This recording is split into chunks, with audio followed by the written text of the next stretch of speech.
Okay.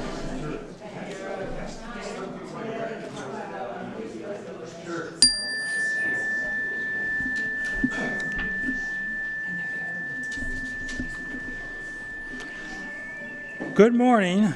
Good morning. To all of you joining us here in the chapel, and unfortunately not on YouTube. We're having issues one more week, but hopefully next week will be good. Well, we are especially glad to have those of you who may be with us for the first time and hope to see you again. Welcome to everybody. I'm Eric Tschuy, your worship leader, and of course our speaker is our Reverend Landerman Zucker. Eastrose Fellowship sits on the occupied territory of the Clackamas Chinook people, who were forcibly displaced from this land to the Grand Ronde Reservation in 1855. We acknowledge the sacrifices endured by the ancestors of this land, and that our presence here today is only possible because the injustices committed against them. We recognize the inherent sovereignty of the Chinook Nation and Confederated Tribes of Grand Ronde, who carry on the traditions, history, and legacy held by their ancestors from time immemorial to this day. We seek meaningful relationships with these communities in order to help foster repair. So let's take a moment now, greet one another here today. We'll not stand and wave at the camera today, but hopefully next time we will. So turn to your neighbor and say hello.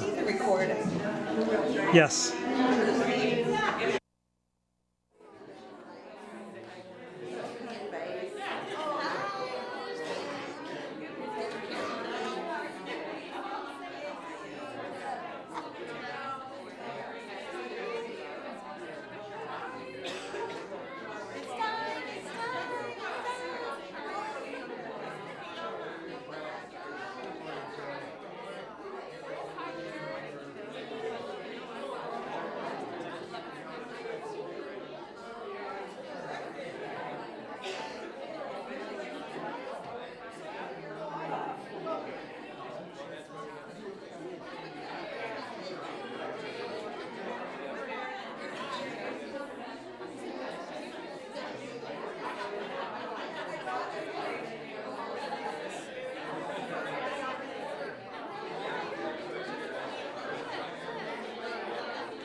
Look at that.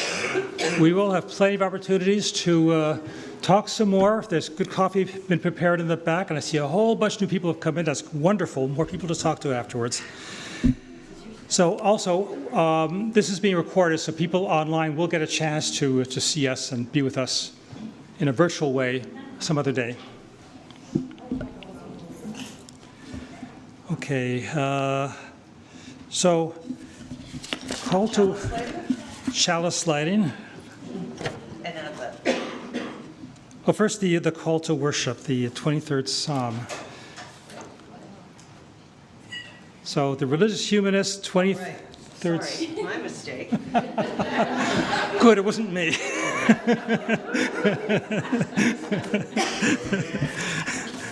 So the religious humanist 23rd Psalm by Reverend Charles Donald Saleska. So based to take off on the actual 23rd Psalm in the Bible. Life itself is my guide. I shall not be denied its sustaining power. The green earth provides me with lavish nourishment. Cool, still pools of water refresh my spirit. A deep intuition leads me along a path that is true for the sake of existence itself. Even though I walk through a valley where dark shadows prevent me from knowing where life finally leads in death, ultimately I will not fear, for the energy of the universe is within me. The tools by which I am kept from wandering off into despair, they are a comfort to me. Even in the face of threats to my well-being and my very life, the spirit of life nourishes me, honors me with its presence, and reminds me that I really have more than I need. Surely goodness and kindness radiate upon me constantly, and I shall dwell within this universe with its transforming processes forever. And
prayer by Piotr Ilyich Tchaikovsky.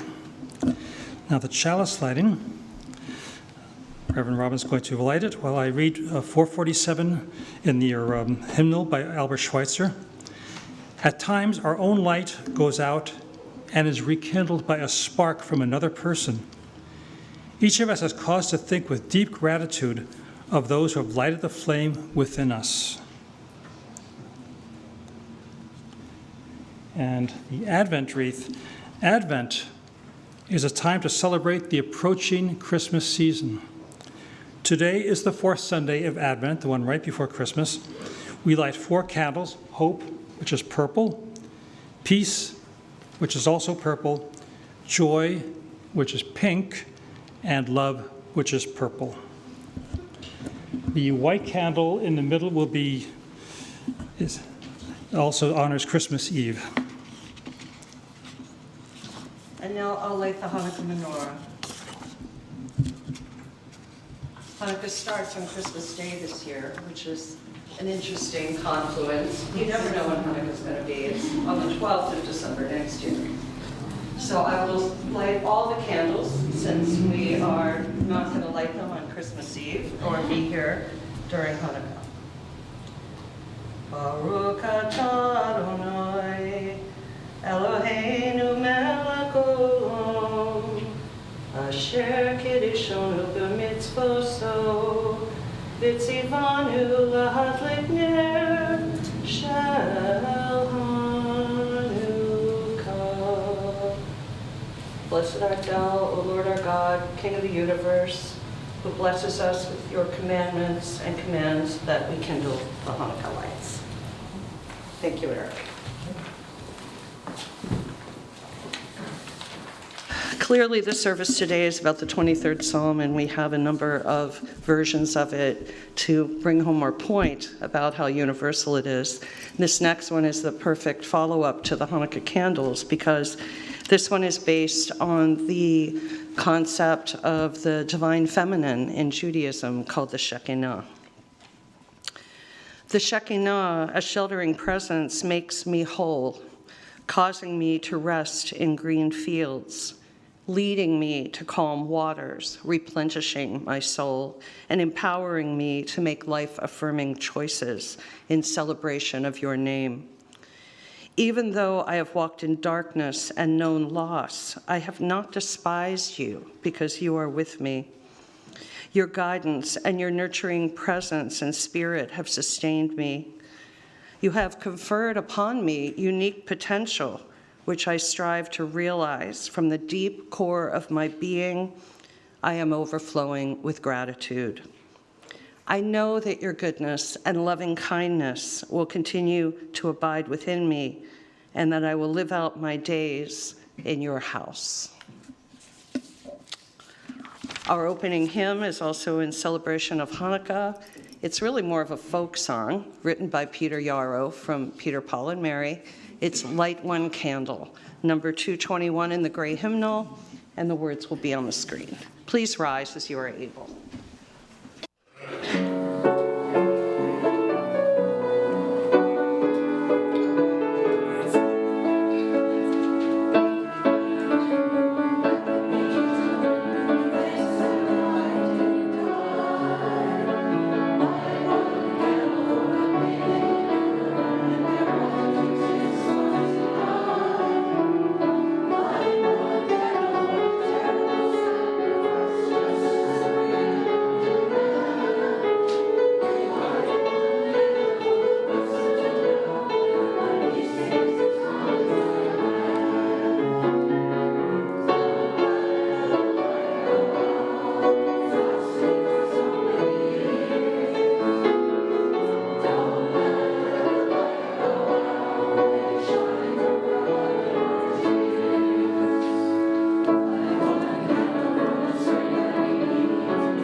Now it's the time for all ages, and Tara is leading the children, young at heart, maybe to read, what's the book called?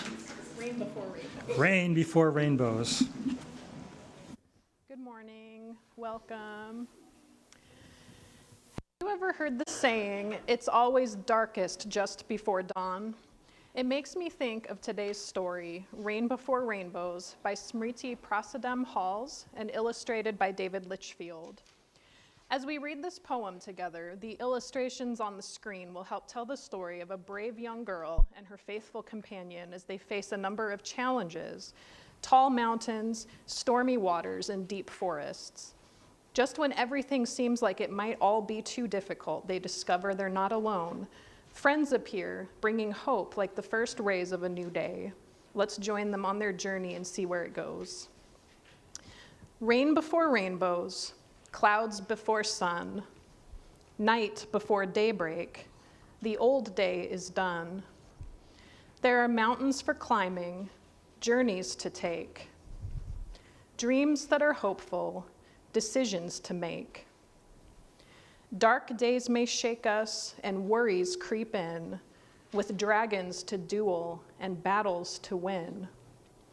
Thunder will rumble, lightning will flash, the wind will start blowing and tall waves will crash. But there are footsteps to follow and words that are wise. There's a map that will guide us when troubles arise. There are friends who will help us, courageous and kind. a rope to hold on to, and treasure to find. Sowing and planting, roots before shoot, stem before flower, leaf before fruit. Rain before rainbows, clouds before sun, night before daybreak, a new day's begun. A day full of promise, a day full of light. The morning is breaking, and the morning is bright. Like the girl and her companion, we all go through challenging times, but we're never truly alone. We have each other, and there are always brighter days ahead waiting to be discovered. And now we'll say goodbye to Reverend Robin and the grown-ups who are going to continue the conversation, and we'll head back to RE. Okay, Dr. Seuss. I invite you now into some quiet time where you can close your eyes and uncross your legs and put your feet on the floor, maybe open your hands on your lap if that's comfortable. Take a big breath, big inhale and big exhale.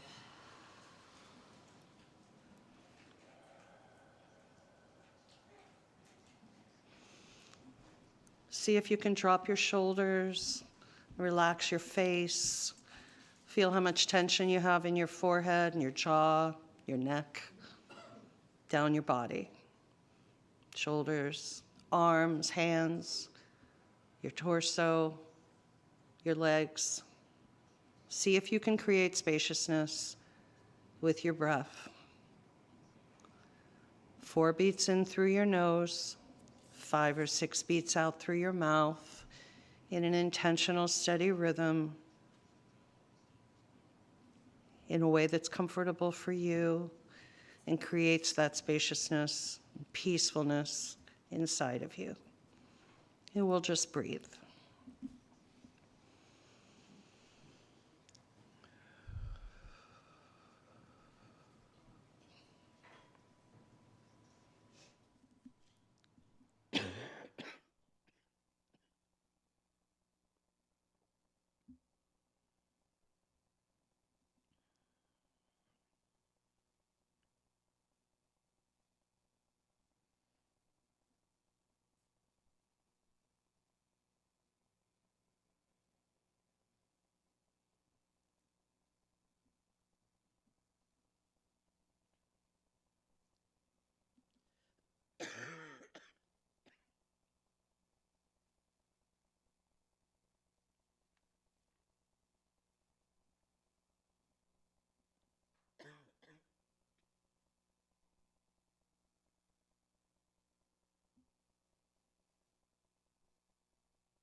For our quiet song today, we'll be singing Comfort Me. It's 10:02 in the Teal hymnal, but we'll be singing it woven with a prayer written by my colleague, Sherry Woodbury.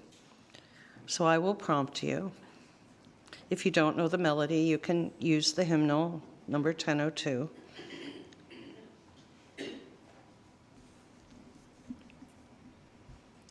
Oh, my soul, at times the challenges I face are too much. Too much illness, too much struggle, too much conflict in my family, with my neighbors, too much suffering in the world, on our screens and out of sight, but we know it's happening, and what shall we do? Can I bear the weight of it all? It is hard to be human, especially a soft-hearted human. Spirit of love, will you comfort me? And together we will sing, Comfort Me.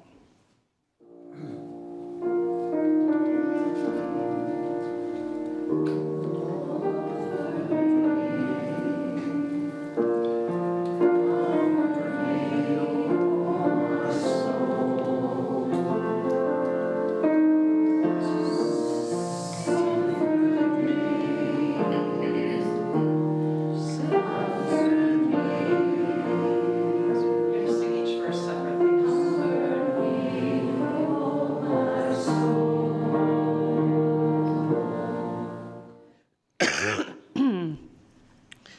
my soul, at times I feel alone, isolated, even if there are people around me. It can be hard to share my inner world with others or let them help me. But when we sing together, I feel others' presence, and I know that together we have enough caring to go around, including me. Gathered community, will you sing with me? And now we sing the Sing With Me verse.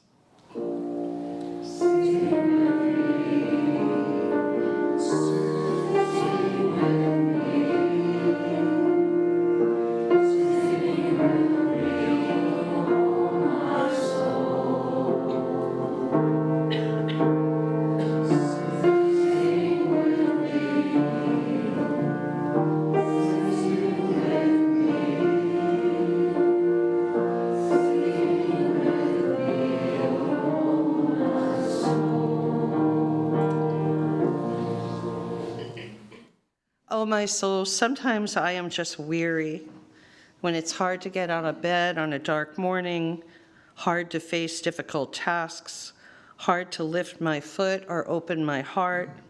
I know I need rest and fortitude.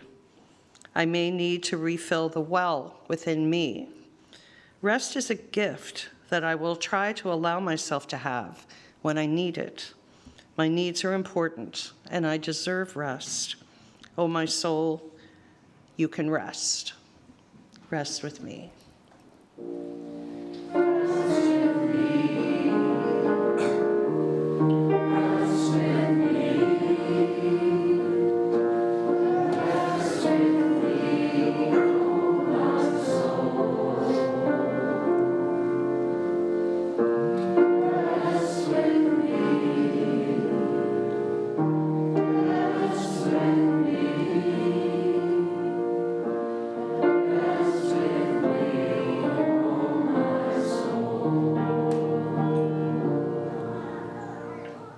When I have been nourished with song, I grow stronger.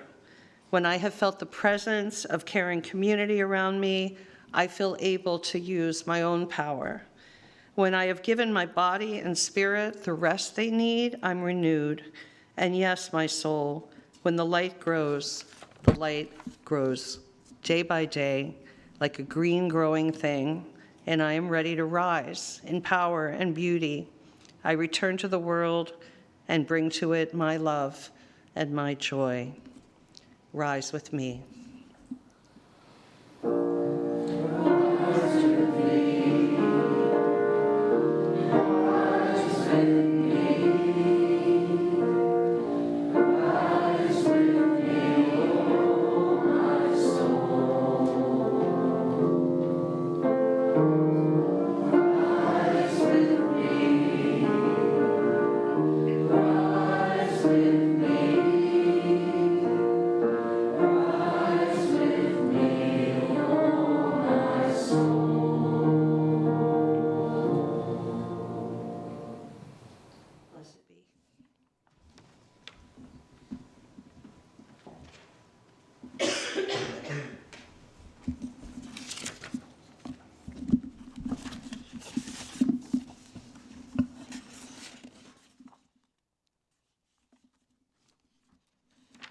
The reading is Reciting Psalms by Rabbi Lawrence Kushner.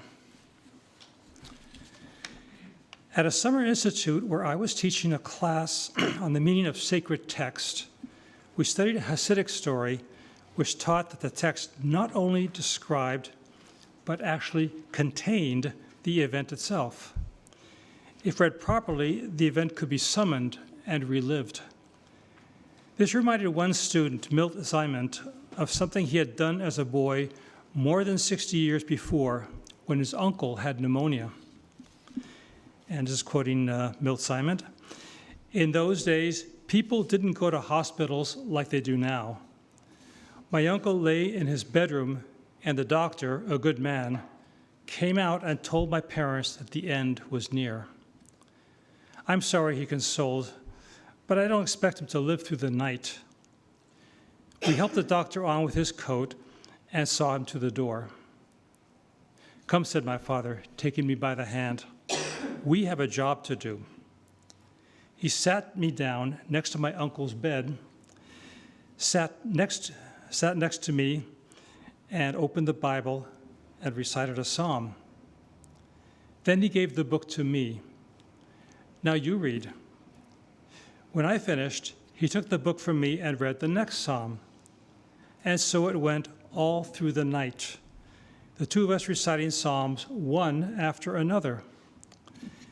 When morning came, my uncle was still alive. The doctor returned. He was amazed. He said he had never seen anything like it, that it was a miracle. My father smiled respectfully. He washed his face, had a cup of coffee, and went to work. He never said a word about that night. My uncle lived another 40 years.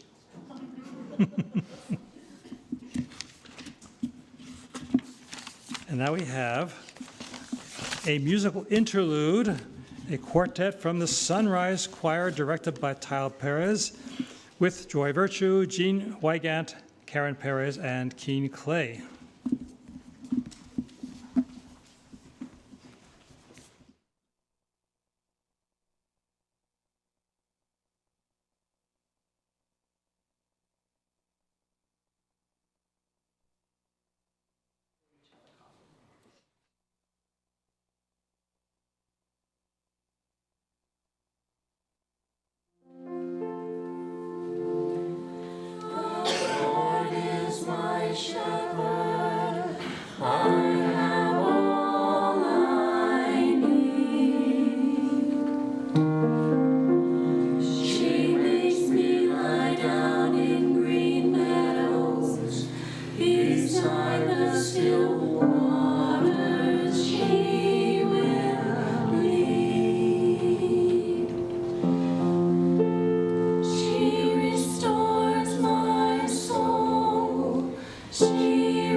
Our sermon time today begins with a bedside prayer dialogue between chaplain and patient. that I wrote in 1999. The Lord is my shepherd, I shall not want. There is so much that I want. I want to be well. He makes me lie down in green pastures. I am tired of laying here. I wish I could get out of bed. He leads me beside still waters. I feel like I'm in a whirlpool. He restores my soul. Restore my health too, Lord. He leads me in the path, in right paths for his name's sake. I feel lost. Even though I walk through the darkest valley, I fear no evil, for you are with me. Please don't leave me. I'm afraid, and it is lonely and dark at night. Your rod and staff support me. It seems like such a long journey, Lord. You prepare a table before me in the presence of my enemies. I hope my appetite comes back. You anoint my head with oil. Please wipe my brow with a cool cloth. My cup overflows. My mouth is so dry. May I have a drink of water? Surely goodness and mercy will follow me all the days of my life. How many days will that be? And I shall dwell in the house of the Lord forever. Help me to go home, Lord. Amen. Amen. Thank you, Eric.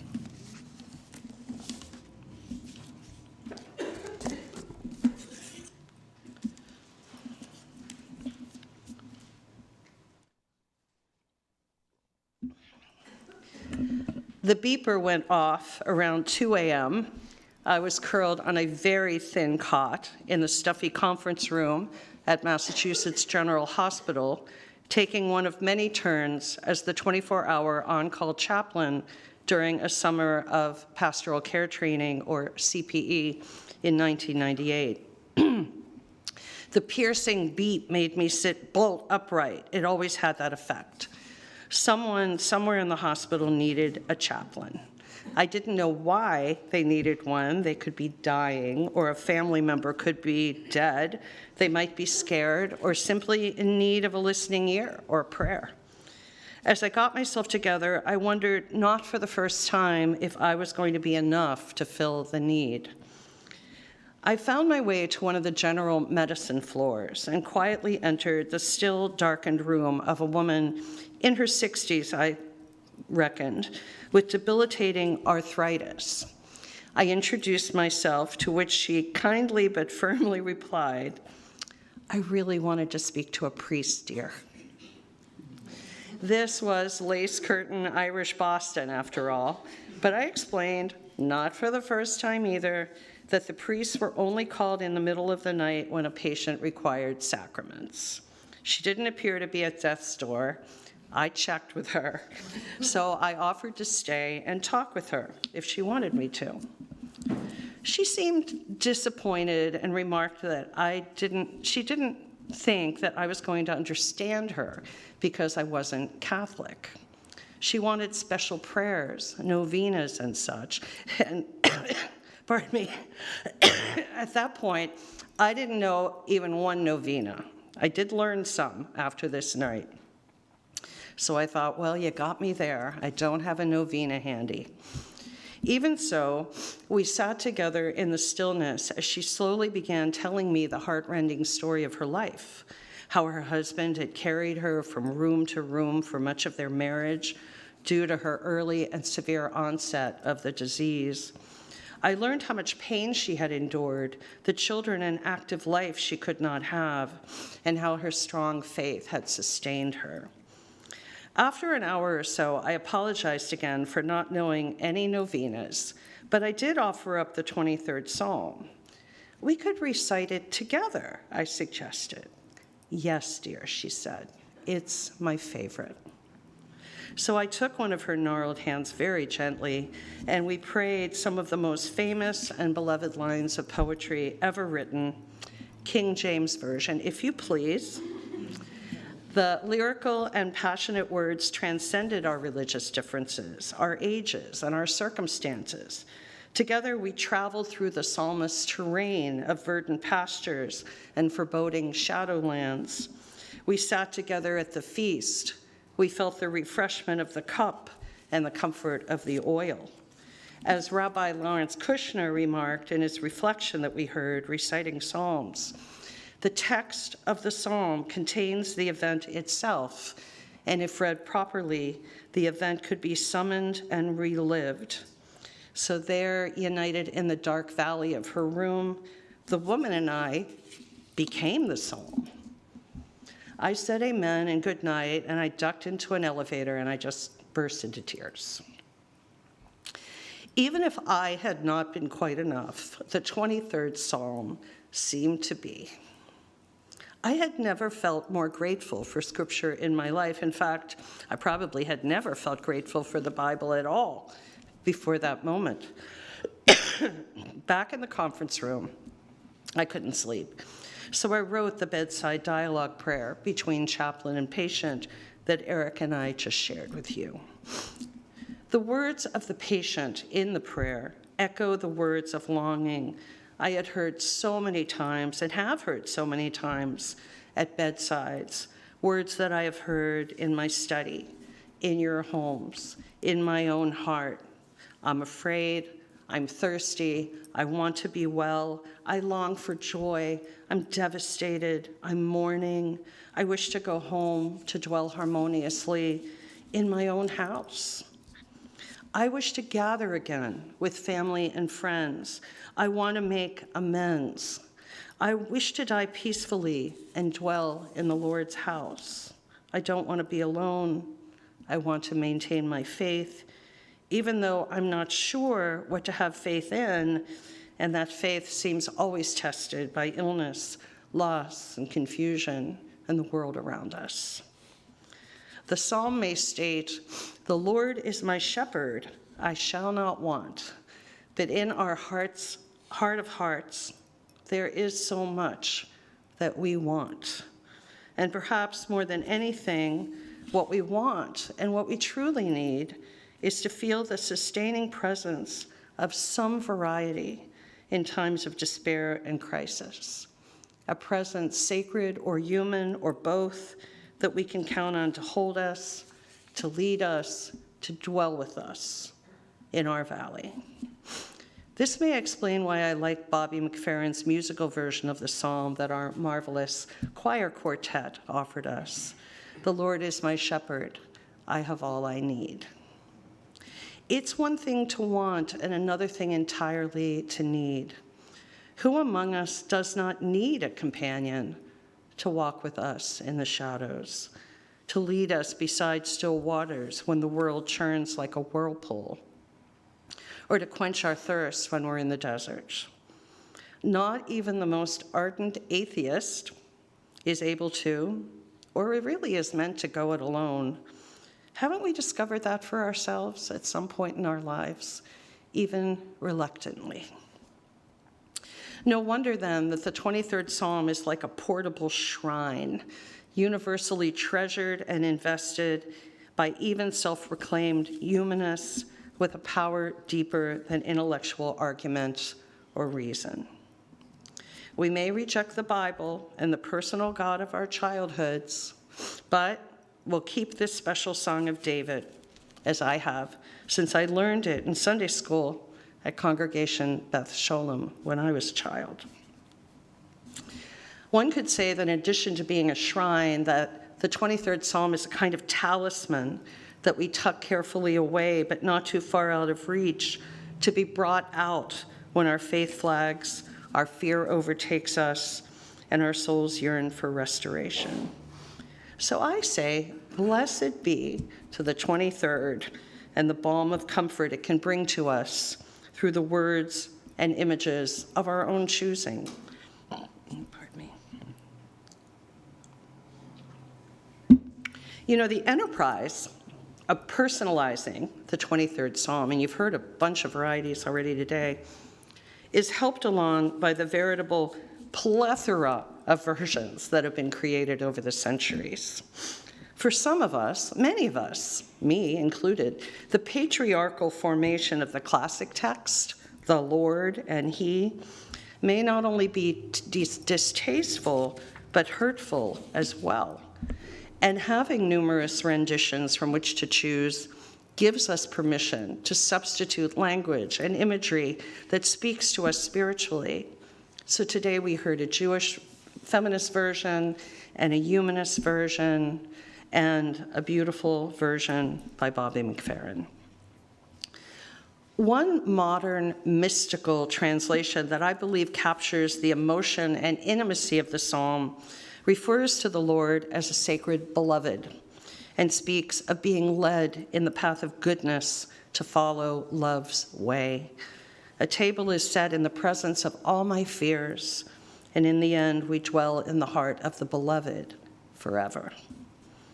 In yet another very modern translation, we sit and laugh in the company of enemies. We give thanks and sing praises. And in one version, goodness and mercy pursues us. Kind of love that image. It doesn't dwell with us, it actually pursues us. And Bobby McFerrin gives us the Sacred Mother, as in, there's nothing that can shake me. She said she won't forsake me. I'm in her hands. One of the more amusing versions I came across comes from a 19th century Scottish preacher who wanted to connect the psalm to his sheep-herding audience. The Lord is my shepherd, he intoned, aye, and more than that, he has 2 fine collie dogs, goodness and mercy. With him before and them behind, even poor sinners like you and me can hope to win home at last. He did what he had to do to connect with his flock, as it were.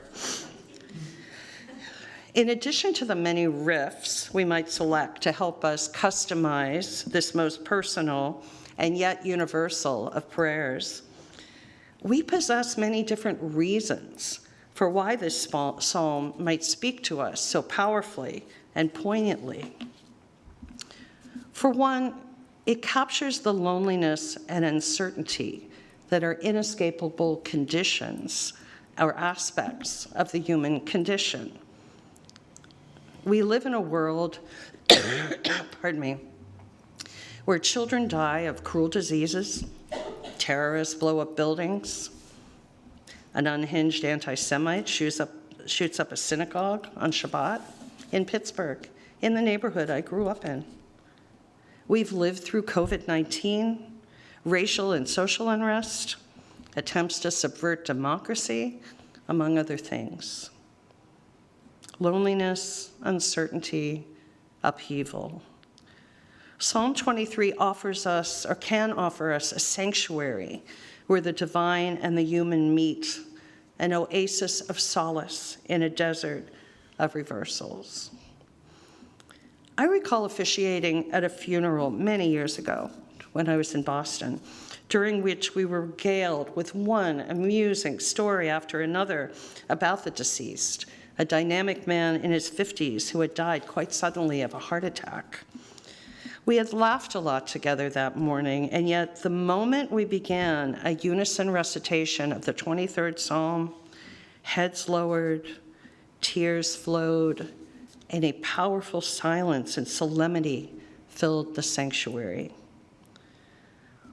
The psalm tapped into the collective need for comfort in the congregation and offered a place for each person's pain. And as such, the psalm became an intensely intimate experience, an inner lament from one individual like you or me fighting their own private battle. This morning, in the advent of spinning dreidels, tinsel, and so many ho-ho-hos, some of us are descending into a holiday season that is more barren valley than verdant pasture. We may mourn the loss of holiday gatherings and traditions, or maybe we're just weary. You know better than anyone what private battle rages for you. Maybe you are grieving the loss of a loved one or a relationship, or you've lost a job, and with it your sense of self. The money may be running out, or a family member requires assisted living you can't afford. you've received a frightening diagnosis, or your child isn't thriving, or you just feel like you have walked in the shadows long enough and you're ready for daylight. If so, I walk with you, this community walks with you, and the spirit of the 23rd Psalm walks with you on this journey. I've prepared a handout, looks like this, survival tips to head off depression and stress, and they are on the table in the foyer, along with some solstice reflections that we shared last night. Interestingly, the typical trajectory of the Psalms represent a journey of sorts, from a lament regarding the threat of enemies to praise for God's rescue and protection. But Psalm 23 is absolutely, really unusual in that it actually begins with the assurance of the shepherd and the safety of still water. And then it moves into the valley of enemies and out toward this hopeful future of goodness and mercy. Much like the trajectory of our own lives, really. Safe harbor to shadowland and back again with as much grace, faith, courage, and humor as we can muster. It's widely accepted that the Psalms are understood as a collection of songs created by David, a sweet musical shepherd lad who became king of Israel. They're written from the perspective of a people who worship a God whom they believe cares about them, much the way a father cares for his child, or in this case, a shepherd cares for his sheep.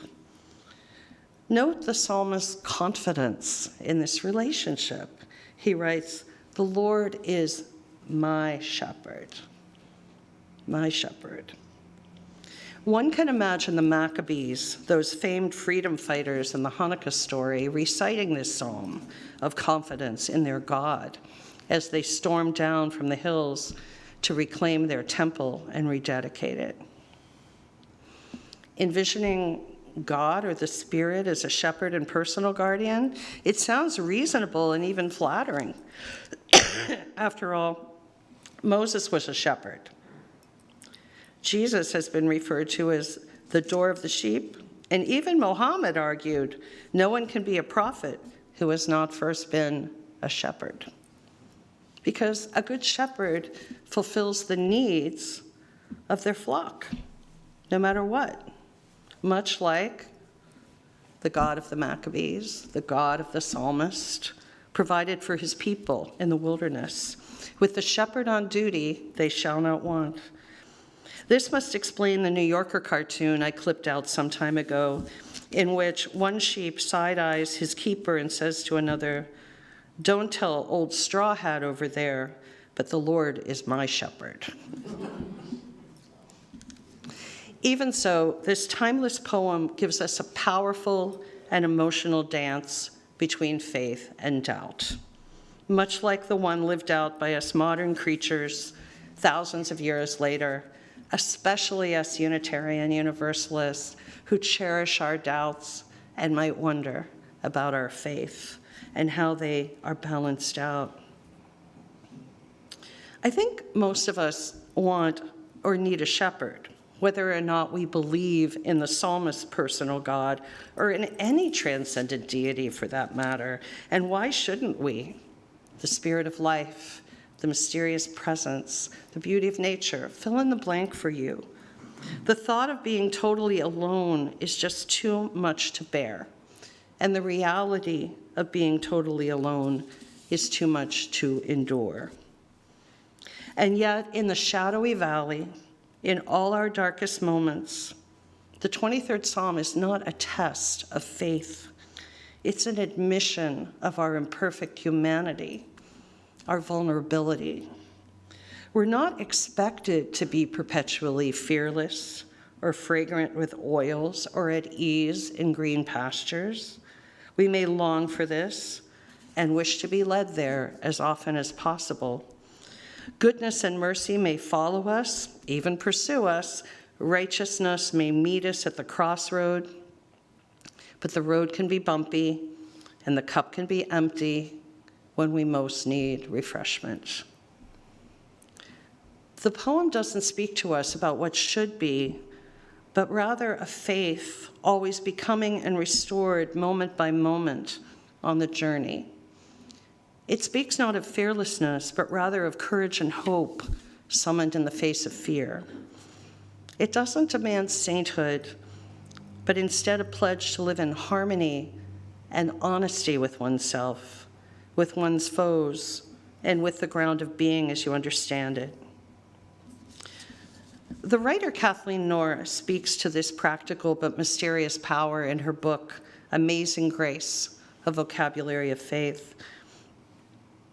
She writes, "My husband went into a depression so severe once that he had to be hospitalized for several weeks.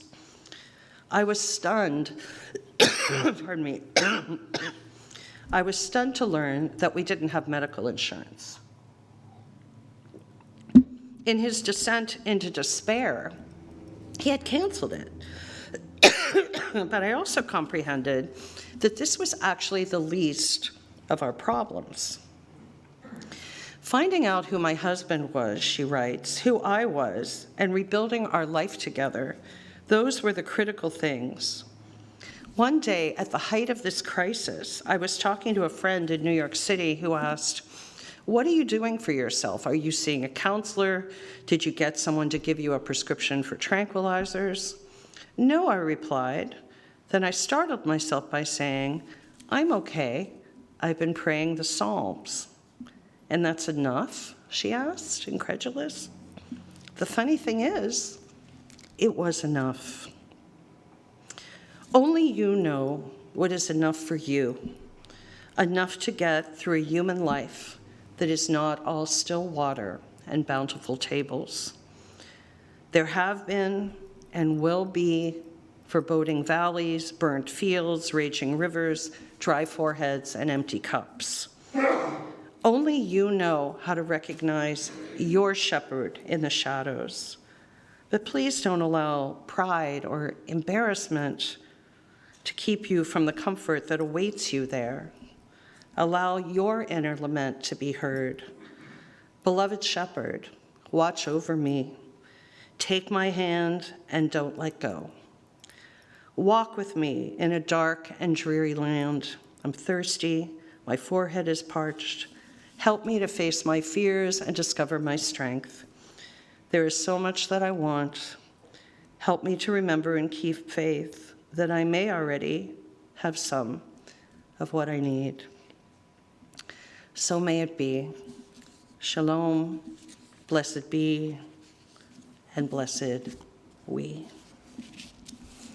Our hymn is number 1012 in the Hattil hymnal, "When I Am Frightened." Please rise as you are able. Thank you.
Each week, we at Eastrose take an offering to support this church and to share with a community nonprofit.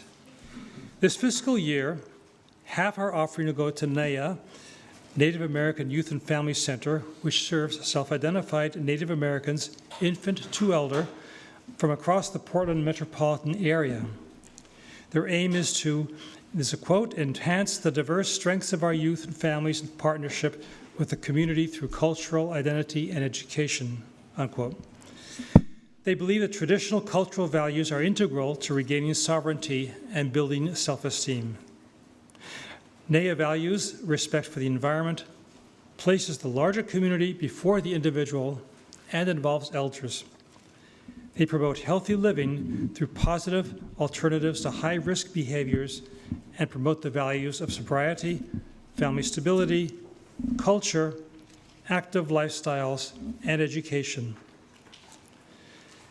After discussion and deliberation, our Eastrose Board of Directors voted to extend our Sharing the Bounty partnership with NAYA until August 31st, 2025. This is a pilot program with the goal of developing a deeper relationship and more interactions with this organization. Reverend Robin and Karen Pyle have met with Tamara Henderson, the COO of NAYA, to begin forming a meaningful partnership between us. We'll share opportunities as they arise.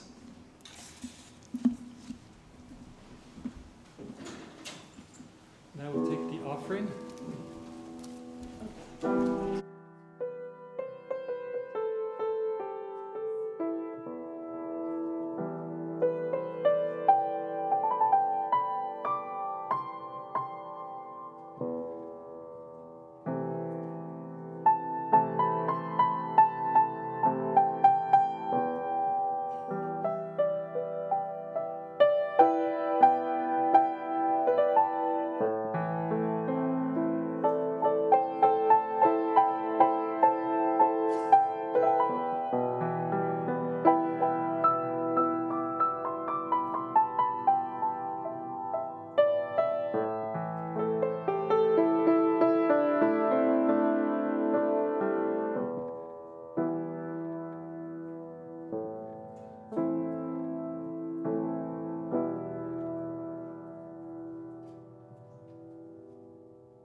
Please remain seated and sing our song of gratitude, which should be 1010 in the Teal Hymnal 1010. We give thanks. The words will be on the screen.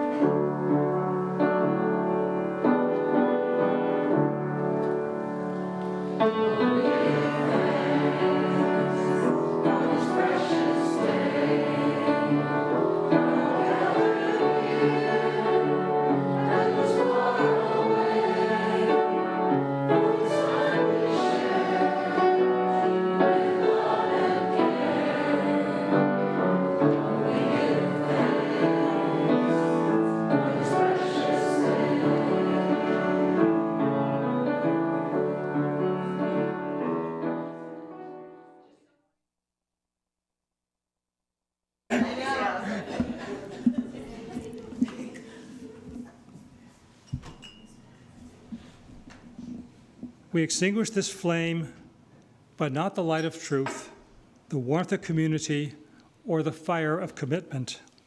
These we carry in our hearts until we are together again.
Thank you, Barbara. So we know this is the week of having Christmas, right? You're all looking forward to that. We meet here on the 24th at 4:30 for our service, and we all have candles and lots of hymns.